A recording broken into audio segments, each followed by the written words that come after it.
बिस्मिल्लाहिर्रहमानिर्रहीम। अस्सलाम वालेकुम नाजरीन, आप यूट्यूब चैनल देख रहे हैं। मैं इमरान खान हूं। इस वक्त जब मैं ये वीलॉग रिकॉर्ड कर रहा हूं, अडियाला जेल के बाहर 1000 से कुछ ज्यादा लोग मौजूद हैं, यानी ज्यादा बड़ी तादाद नहीं आई। ये दावा किया गया था पाकिस्तान तहरीक इंसाफ की जानिब से कि 10,000 लोगों को लाया जाएगा अडियाला जेल के बाहर। लीडरशिप की जानिब से ऐलान किया जाता है, लेकिन बड़ी बेदिली के साथ। ऐसा लगता है कि वो अपनी अपनी ड्यूटी के लिए अडियाला जेल के बाहर पहुंचते हैं, लेकिन कोई भी नहीं चाहता कि बड़ी तादाद में लोग अडियाला जेल के बाहर आए।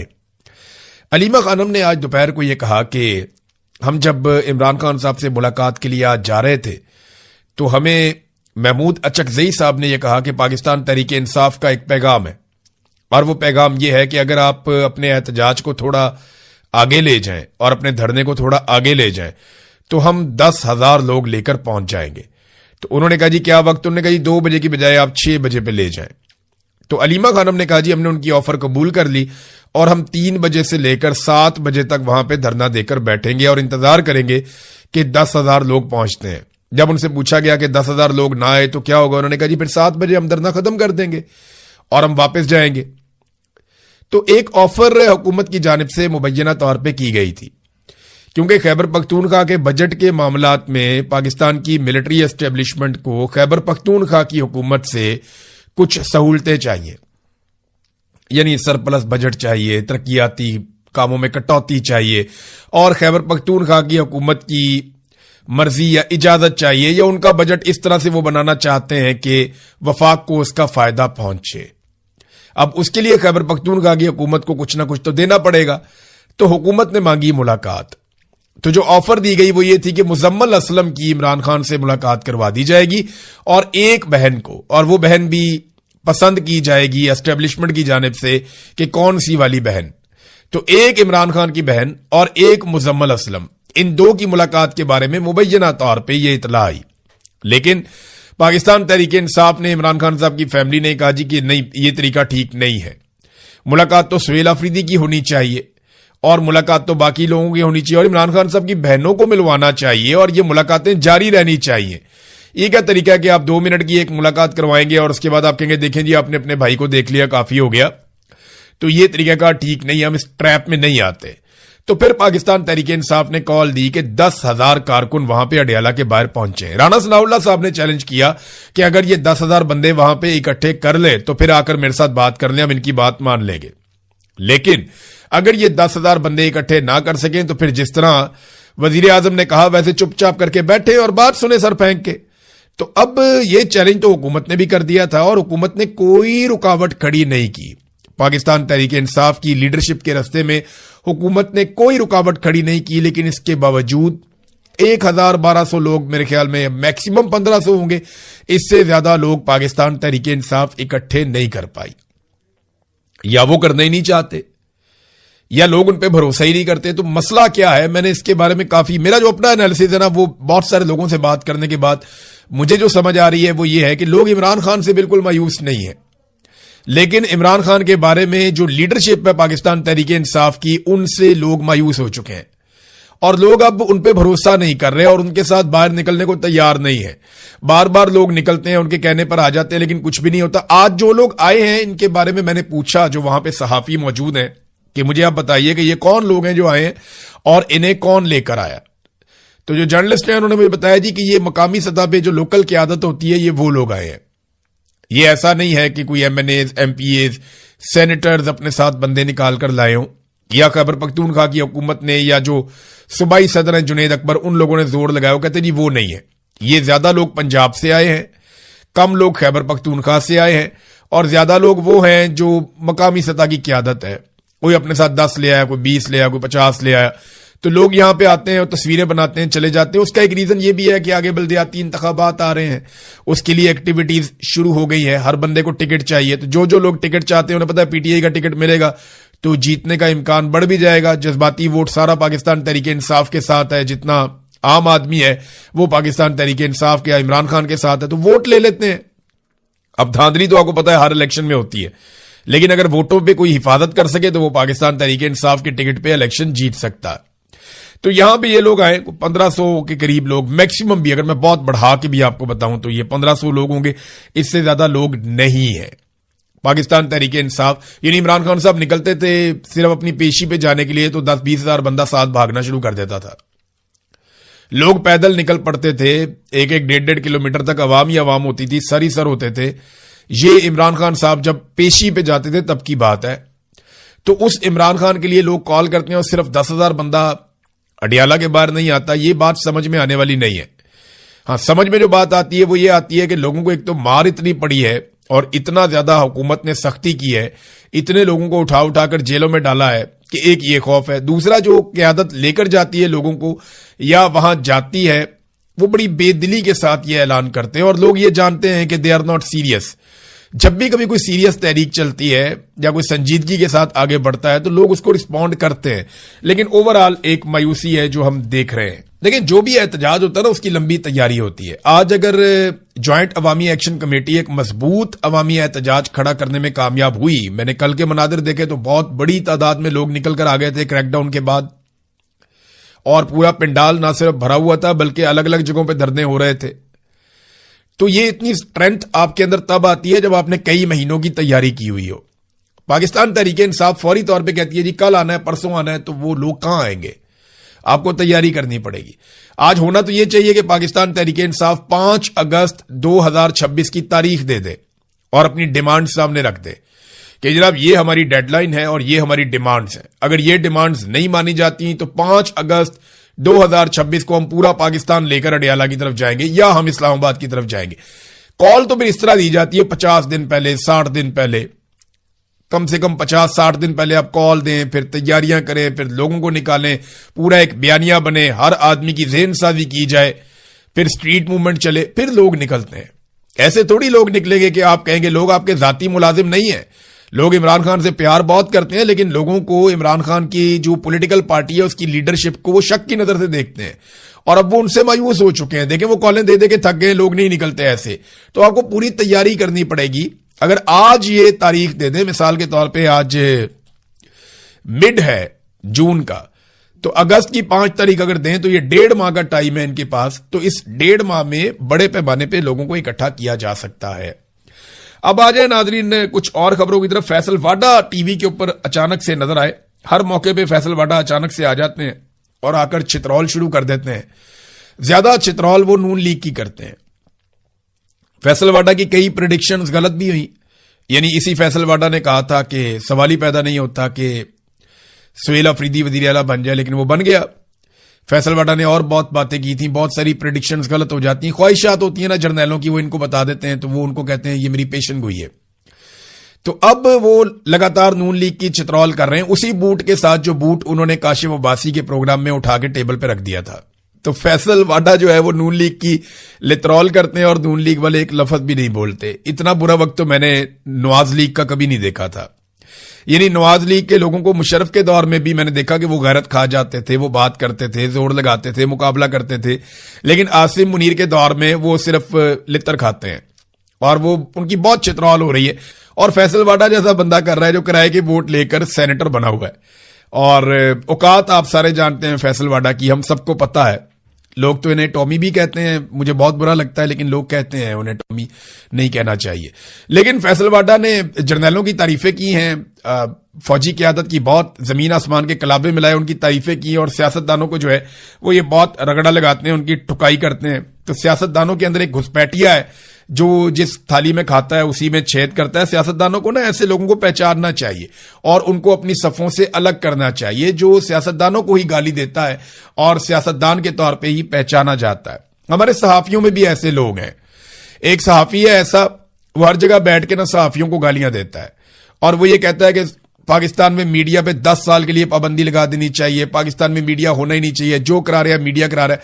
अच्छा, जैसे ही नवाज शरीफ का दौर आता है ना तो ये बहरूपिया जो एक सहाफी है ये हर जगह बैठ के ये कहता है कि आप बंद कर दें, और वो सुन रहा है तो उसको पता है कि मैं उसका नाम ले रहा हूं और मैं उसके बारे में कह रहा हूं। और अगर वो अपनी हरकतों से बाज नहीं आएगा ना तो ये जो भरम है ये भी जाता रहेगा। तो ये मीडिया को गालियां देता है नवाज शरीफ के दौर में कि मीडिया अच्छा नहीं है। इमरान खान के दौर में ये आजादी इज़हार राय का एक दाई बन जाता है, एक उसके लिए बहुत बड़ी आवाज बन जाता है। तो यहां एक से एक जो है वो मनहूस बैठे हुए हैं जो अपने अपने फायदे की बात करते हैं। मिसाल के तौर पे आप ये देखें کہ جو سی سی ڈی نے قتل عام کیا، ایک ثانیہ سائیوال ہوا تھا، ہم نے اس پہ کتنی آواز اٹھائی تھی، پاکستان کے میڈیا نے ٹرانسمیشنز کر دی تھی، ہیڈ لائنز چلتی تھی، بہت رولا ڈل گیا تھا پورے میڈیا پہ، شور مچ گیا تھا کہ سائیوال کے اندر جو سی ٹی ڈی نے کیا اس دور میں وہ کتنا بڑا ظلم تھا، اس ظلم کے خلاف ہم سب نے آواز اٹھائی، یعنی جتنی آواز میں نے اس ظلم کے خلاف اٹھائی تھی اس کا 20% بھی میں نے خود ذاتی طور پہ آپ کے سامنے میں ایڈمٹ کر رہا ہوں، اعتراف کر رہا ہوں کہ میں نے یہ جو ظلم ہوا چکوال میں اس کے خلاف 20% بھی آواز نہیں اٹھائی۔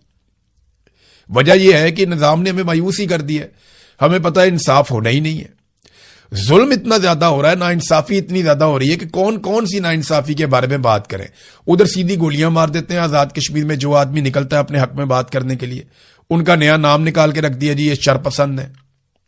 تو 10,000 بندہ تو پہنچا نہیں، دوسری جانب فیصل واڈا نے اچھی خاصی لعنت ملامت کی ان کے اوپر۔ آزاد کشمیر میں سیکورٹی فورسز جب سے داخل ہوئی ہیں اس کے بعد سے طاقت کے استعمال کو ترجیح دی جا رہی ہے، زبانی بات چیت یا کوئی آپس میں بیٹھنا سیاستدانوں کا اس پہ لگ بھگ پابندی لگ چکی ہے۔ دیکھیں سیاستدان بیٹھتے ہیں کوئی نہ کوئی مسئلہ حل ہوتا ہے، لیکن میں آپ کو بار بار بتا رہا ہوں کہ جو فورسز ہیں وہ لگاتار اسٹریٹ فائر کرتی ہیں، لوگوں کو زخمی کیا جاتا ہے، لوگوں کو مارا جاتا ہے اور ٹارچر بھی کیا جاتا ہے، لوگوں کی گرفتاریاں ہو رہی ہیں، ان کی املاک کو نقصان پہنچایا جا رہا ہے۔ یہ سب کچھ اس لیے ہے کہ انتشار پھیلایا جائے، یہ سب کچھ اس لیے ہے کہ لوگوں کو اشتعال دلایا جائے اور پھر آزاد کشمیر کے اندر اپنے مقاصد پورے کیے جائیں۔ یہ جو 12 نشستیں ہیں یہ ملٹری اسٹیبلشمنٹ اور نون لیگ نے اپنی ریڈ لائن بنا لی ہیں، کیونکہ وہ یہ جانتے ہیں کہ انہی 12 سیٹوں کی موجودگی میں وہ آزاد کشمیر میں اپنی حکومت قائم کرنے کے قابل ہوں گے، اس کے بغیر وہ اپنی حکومت قائم کرنے کے قابل بھی نہیں رہیں گے۔ دیکھیں ابھی میں بات کر رہا تھا سی سی ڈی والے کیس کی، اس میں ایک چیز ہمیں ذہن میں رکھنی پڑے گی کہ جس ملک میں مسٹیکن آئیڈینٹی میں بندے مار دیے جائیں کہ جناب پتہ ہی نہیں چلا غلطی سے مار دیا، اور یہ خبریں عالمی سطح پہ چھپیں، وہاں پہ کون سیاحت لے کر آئے گا، وہاں پہ کون سرمایہ کاری لے کر آئے گا؟ اس کے خلاف آواز اٹھانی چاہیے اور یہ حرکتیں بند کرنی چاہیے۔ عدالتوں کا وجود پاکستان میں ختم ہو گیا ہے، پولیس مقابلوں میں اور جعلی پولیس مقابلوں میں لگاتار بندے مارے جا رہے ہیں، دہشت گردی پاکستان میں بڑھتی چلی جا رہی ہے، کم ہونے کا نام ہی نہیں لے رہی۔ تو یہ ساری چیزیں اگر آپ پلس مائنس کر کے دیکھیں تو پاکستان خسارے میں جا رہا ہے، اور اس کا ذمہ دار کون ہے؟ پاکستان کی مسلط کردہ حکومت، اور اس کو مسلط کس نے کیا؟ فیلڈ مارشل عاصم منیر نے، اپنے مفاد کے لیے۔ دیکھیں نا انہیں ہی فائدہ پہنچا ہے نا، پاکستان کو تو نقصان ہی ہوا، پاکستان کی تو معیشت گر گئی، پاکستان کی سرمایہ کاری ختم ہو گئی، پاکستان میں دہشت گردی بڑھ گئی، پاکستان کے حالات خراب ہو گئے، سیاسی عدم استحکام ہو گیا، پاکستان کے ساتھ تو بہت برا ہوا۔ لیکن فیلڈ مارشل عاصم منیر کے ساتھ تو اچھا ہوا نا، انہیں 5 سال مزید نوکری مل گئی، اور اس کے ساتھ ساتھ فیلڈ مارشل عاصم منیر کو استثنا بھی مل گیا کہ تا حیات اگر وہ کوئی جرم کریں تو انہیں قانون نہیں پکڑ سکتا۔ تنخواہ دار طبقے کے حوالے سے ناظرین یہ دعویٰ کیا گیا کہ ان کا ٹیکس کم کیا جائے گا، لیکن حقیقت کیا ہے یہ آپ دیکھ لیجئے۔ رواں مالی سال تنخواہ داروں سے 655 ارب روپے جمع کیے گئے، جبکہ آئندہ بجٹ میں 700 ارب وصول کیے جائیں گے۔ یہ نا عام آدمی کو پتہ ہی نہیں ہے ان کے ساتھ کیا ہو رہا ہے۔ یہ آپ کی جیب کا ایک سوراخ بند کر رہے ہیں نا تو 4 مزید سوراخ آپ کی جیب میں پیدا کر رہے ہیں۔ یہ آپ کا خون پسینہ نچوڑ لیں گے، اور یاد رکھیے گا 1 سے 2 سال اگر یہ حکمران مزید رہتے ہیں اور انہی پالیسیوں پہ کام کرتے ہیں اور پاکستان میں سیاسی استحکام نہیں آتا تو پورا پاکستان وہ قیمت چکائے گا جس کا ہم کبھی اندازہ بھی نہیں لگا سکتے۔ یہ معیشت کو پوری طرح نچوڑ کے رکھ دیں گے، برین ڈرین بہت بڑے پیمانے پر ہو رہا ہے۔ عمران خان صاحب کی بہنوں کا ایک موقف بھی آیا، ذرا وہ بھی میں آپ کے سامنے رکھ دیتا ہوں، اور انہوں نے کہا جی کہ ہمیں اطلاع موصول ہوئی ہے کہ 15 جون کو عمران خان کو ایک بار پھر پمز اسپتال منتقل کیا گیا۔ ہمیں بیرسٹر گور کی ٹویٹ کے ذریعے سے معلوم ہوا، جو جاری کیا گیا ہے طبی رپورٹ ہم اس کو مسترد کرتے ہیں اسپتال انتظامیہ کی جانب سے۔ ماضی میں بھی مشکوک دعوے یہ ادارہ کر چکا ہے کہ عمران خان کی بینائی 90% بحال ہو چکی ہے۔ بعد میں جب ان کے وکیل اڈیالہ میں ملاقات کے لیے گئے تو عمران خان صاحب نے اس دعوے کو مسترد کر دیا، جی میری جو نظر ہے وہ بحال نہیں ہوئی۔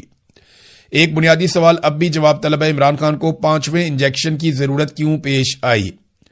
ہم حکومت کے موقف کو قبول نہیں کرتے، ہمارا مطالبہ ہے کہ عمران خان کا معائنہ اور علاج اسلام آباد کے شفا انٹرنیشنل اسپتال میں آزاد اور مستند ماہر ڈاکٹروں سے کروایا جائے۔ پھر انہوں نے عدالتی احکامات بتایا کہ جناب ہماری ملاقات کے لیے عدالتوں نے بھی کہا ہماری ملاقات نہیں ہونے دی جا رہی. عمران خان صاحب کو قید تنہائی میں رکھا ہوا ہے. عمران خان کو حقوق سے محروم کرنا محض ایک سیاسی مسئلہ نہیں بلکہ جیل مینول اور ہائی کورٹ کے احکامات کی صریح خلاف ورزی ہے. جیل مینول کے مطابق عمران خان درج ذیل حقوق کے حقدار ہیں. نمبر 1، اپنے بیٹوں سے ہفتہ وار ٹیلی فونک گفتگو، خاندان کے افراد سے ہفتہ وار ملاقات، اپنے وکلا سے ہفتہ وار ملاقات، کتابوں اور مطالعے کے مواد تک رسائی، ٹیلی ویژن اور اخبارات تک رسائی، مناسب طبی علاج اور باقاعدہ طبی معائنوں تک رسائی، کسی بھی طبی عمل یا طریقہ علاج سے قبل قریبی اہل خانہ کو اطلاع دینا. اس کے علاوہ جو ہائی کورٹ کے احکامات ہیں اس کے مطابق وہ یہ بتاتی ہے کہ عمران خان کو اپنے بیٹوں سے ٹیلی فون پر بات کرنے کی اجازت دی جائے. یہ ہائی کورٹ نے باقاعدہ احکامات دیے ہوئے ہیں اور ملاقاتیں بھی کروائی جائیں. اور 6 دوست جن میں پارٹی نمائندگان بھی شامل ہوں ہر جمعرات کو ان سے ملاقات کر سکتے ہیں. لیکن عمران خان صاحب کی ملاقاتیں بند ہیں. ان کی بہنیں جو ہے وہ مطالبات کر رہی ہیں، پارٹی جو ہے وہ مذاکرات کر رہی ہے حکومت کے ساتھ، اور حکومت جو ہے وہ اب ان کا مذاق اڑا رہی ہے. ناظرین، شہباز شریف صاحب نے ٹویٹ کیا اور اس ٹویٹ میں 8 لوگوں کو مینشن کیا. یعنی 8 لوگوں کو وہ ٹویٹ ٹیگ کیا کہ یہ 8 لوگ ہیں جن کی وہ خوشنودی حاصل کرنا چاہتے ہیں. یہ جو جنگ بندی ہو رہی ہے ایران اور امریکہ کے بیچ میں، تو پرائی شادی میں عبداللہ دیوانہ، وہ کیسے میں بتاتا ہوں آپ کو. شہباز شریف نے جو ٹیگ کیا وہ ٹرمپ کو کیا، نائب صدر امریکہ کے جے ڈی وینس ان کو کیا، مارکو روبیو کو کیا، سٹیو وٹکاف کے ایک اکاؤنٹ کو کیا، پھر سٹیو وٹکاف کے دوسرے اکاؤنٹ کو کیا. تو پہلے 5 امریکی اکاؤنٹس کو انہوں نے ٹیگ کیا. پھر باری آتی ہے ایران کی. یعنی ایران کو پریورٹی نہیں دی اور یہ بھی نہیں دیکھا کہ صدر ٹرمپ کو اگر آپ نے پہلے کیا تو پھر آپ دوسرے نمبر پہ ایرانی صدر کو کریں. پھر آپ اگر جے ڈی وینس کو کرتے ہیں تو پھر آپ کالیباف کو کریں. پھر آپ مارکو روبیو کو کرتے ہیں تو پھر آپ عراقچی کو کریں. جو طریقہ کار تھا وہ تو یہ تھا. لیکن 5 امریکیوں کو پہلے رکھا اور 3 ایرانیوں کو بعد میں رکھا، جن میں ایرانی صدر، کالیباف اور عراقچی، یہ تینوں تھے. اچھا، اب انہوں میں سے کسی نے بھی اس کو ری ٹویٹ نہیں کیا. جب میں نے اس کو دیکھا اس وقت تک کسی نے بھی شہباز شریف کے ٹویٹ کو ری ٹویٹ نہیں کیا. حالانکہ ان کو مینشن کیا گیا. جب آپ کسی کو مینشن کرتے ہیں تو اس کا مقصد یہی ہوتا ہے کہ وہ اس پہ رسپونڈ کرے یا کم سے کم وہ دیکھ لے. لیکن کسی نے بھی ری ٹویٹ نہیں کیا شہباز شریف کے ٹویٹ کو. تو ہماری حالت وہ ہے کہ اپنے گھر کے اندر بھوک ہے، بچے اسکول نہیں جا رہے، برتن بک گئے ہیں، قرضے چڑھ گئے ہیں، پورا کنبا آپس میں دستوں گریبان ہے، گھر کے اندر خانہ جنگی لگی ہوئی ہے، ایک دوسرے کا سر پھاڑ رہے ہیں، نفرت کی آگ لگی ہوئی ہے، ہر کوئی گھر سے بھاگنا چاہتا ہے، مگر چودھریوں کے بیچ میں صلح ہو رہی ہے، ہمیں بہت مزہ آ رہا ہے. یعنی اپنے گھر کے اندر بھوک ناچ رہی ہے، اپنے گھر کی حالت یہ ہے کہ قرضے چڑھ رہے ہیں، اپنے گھر کی حالت یہ ہے کہ کوئی چیز صحیح طریقے سے نہیں ہو رہی، ترتیب کے ساتھ کچھ نہیں ہو رہا. اور بیگانی شادی میں عبداللہ دیوانہ، بس اسی کو بولتے ہیں. یہ کہاوت ایگزیکٹلی پاکستان کے جو حکمران ہیں ان کے اوپر صادق آتی ہے. ناظرین، 28ویں آئینی ترمیم کی تیاریاں تقریباً مکمل ہیں اور اسٹیبلشمنٹ کسی بھی وقت اس کا متن جو ہے وہ سیاستدانوں کے حوالے کر سکتی ہے. فوری طور پہ نواز شریف واپس پہنچیں گے، باقی سارے لوگ اپنی ذمہ داری ادا کریں گے اور 28ویں آئینی ترمیم بھی باجماعت پاس کروائی جائے گی. آپ کو بہت بڑے اس میں سرپرائزز ملیں گے اور ایک دفتر کے اندر باقاعدہ بند دروازوں کے پیچھے حکومت کی مرضی اور اس کی سمجھ کے باہر یہ 28ویں آئینی ترمیم تیار کی گئی ہے. کافی سرپرائزز آپ کو ملیں گے. ناظرین، ایک لوڈوک ٹراریکس انٹرنیشنل ہیومن رائٹس پرائز، یہ جیسے آپ کا نوبیل انعام ہے اسی طرح وکلا کا بھی ایک انعام ہوتا ہے جو سٹرگل کرنے والے انسانی حقوق کے لیے آواز اٹھانے والے وکلا کو بین الاقوامی سطح پہ ان کو ایک پہچان دی جاتی ہے، انہیں ایک ایوارڈ سے نوازا جاتا ہے کہ یہ وہ وکلا ہیں جنہوں نے آگے بڑھ کے انسانیت کی خدمت کی اور انسانی حقوق کے لیے بہترین آواز اٹھائی. جیسے نوبیل انعام ہے اسی طرح یہ وکلا کا ایک بہت بڑا انعام ہے. سب سے پہلے یہ انعام دیا گیا تھا تاریخ میں نیلسن منڈیلا کو. تو نیلسن منڈیلا کو یہ انعام ملا، اس کے بعد بہت بڑے بڑے لوگوں کو یہ انعام ملا جنہوں نے انسانی حقوق کے لیے کام کیا، انسانیت کے لیے آواز اٹھائی.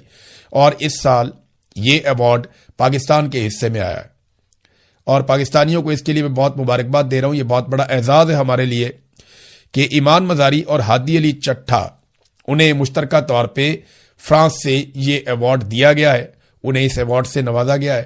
تو یہ پاکستان کے لیے ایک مثبت پہچان ہے کہ یہ پسے ہوئے طبقات کے لیے آواز اٹھاتے ہیں اور آج وہ دونوں جیل کے اندر بند ہیں. یہ ہماری حکومت کی پالیسی ہے. تو ناظرین، اب تک کے لیے اتنا ہی. اپنا خیال رکھیے گا، اپنے اس چینل کا بھی. اللہ حافظ.